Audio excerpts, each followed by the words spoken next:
नमस्कार दोस्तों, इकोनॉमिक्स में आप सभी का स्वागत है। तो चलते हैं आज हम अपने नेक्स्ट टॉपिक की तरफ, जिसका नाम है कैपिटल मार्केट। तो बच्चों, कैपिटल मार्केट क्या होता है? कैपिटल मार्केट उस टाइप का फाइनेंशियल मार्केट है जिसमें हम लॉन्ग टर्म फंड्स को इन्वेस्ट कर सकते हैं या जिससे जरूरत है वो लॉन्ग टर्म फंड्स रेज कर सकता है। अब लॉन्ग टर्म फंड से मतलब है मेरा 1 साल से ज्यादा टाइम पीरियड के लिए अगर किसी को पैसा रेज करना हो या पैसा इन्वेस्ट करना हो तो वो कहां जाएगा?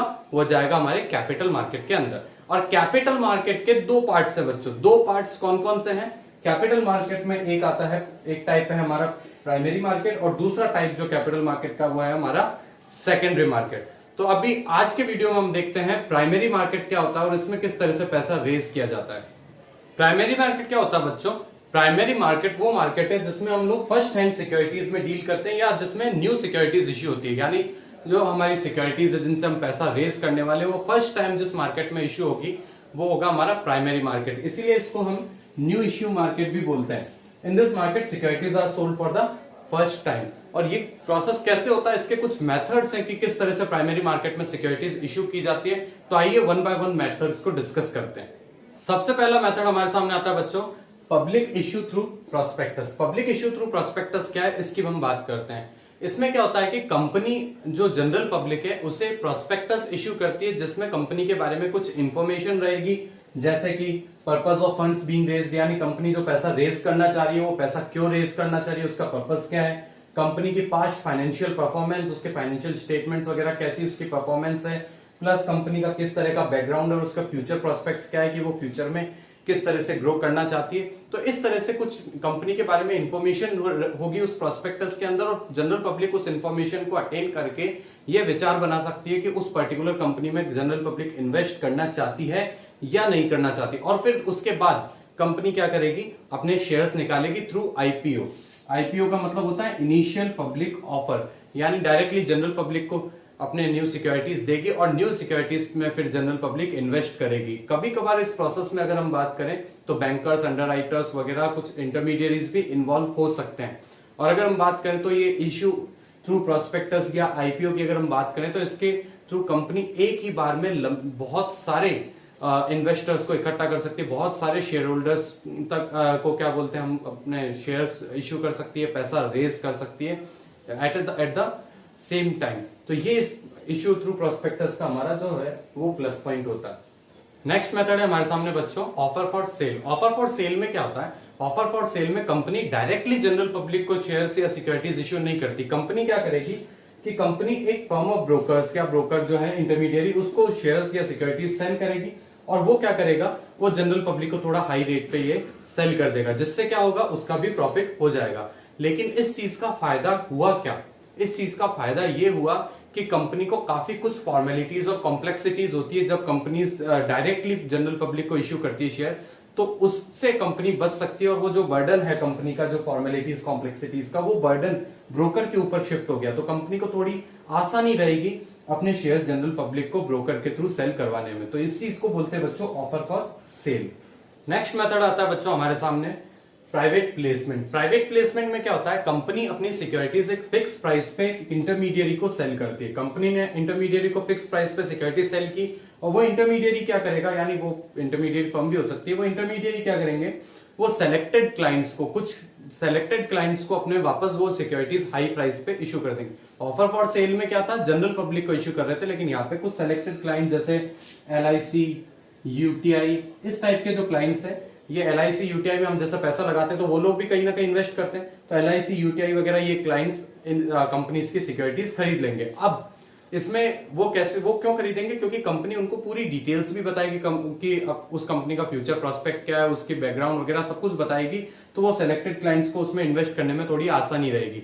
लेकिन इससे कंपनी का क्या फायदा हुआ? इससे कंपनी का बहुत फायदा है बच्चों। इसमें जैसे हम जब सिक्योरिटीज इश्यू करती है जब कोई कंपनी, तो उसको मैनेजर्स फी, अंडरराइटिंग कमीशन और भी बहुत टाइप की लीगल फीस पे करनी पड़ती है, जिससे कंपनी बच सकती है। कंपनी को बहुत फायदा होता है और प्लस जनरल पब्लिक को इश्यू करने में काफी खर्चा होगा, लेकिन सेलेक्टेड क्लाइंट्स को इश्यू करने में उतना खर्चा भी नहीं हुआ। तो जो न्यू कंपनीज है या रेप्यूटेड कंपनीज है वो इस मेथड को, प्राइवेट प्लेसमेंट को अपना सकती है, जिसमें कंपनी ने इंटरमीडियरी को सेल किया, इंटरमीडियरी ने सेलेक्टेड क्लाइंट्स को सेल कर दिया। ये होता है बच्चों private placement.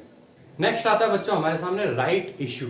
Right issue existing companies के लिए है, जो नई कंपनी है जो पहली बार सिक्योरिटी इश्यू करना चाहती है उसके लिए राइट इश्यू नहीं है, लेकिन जो एग्जिस्टिंग कंपनी है जिसकी सिक्योरिटीज ऑलरेडी मार्केट में है तो उसके लिए राइट इश्यू होता है।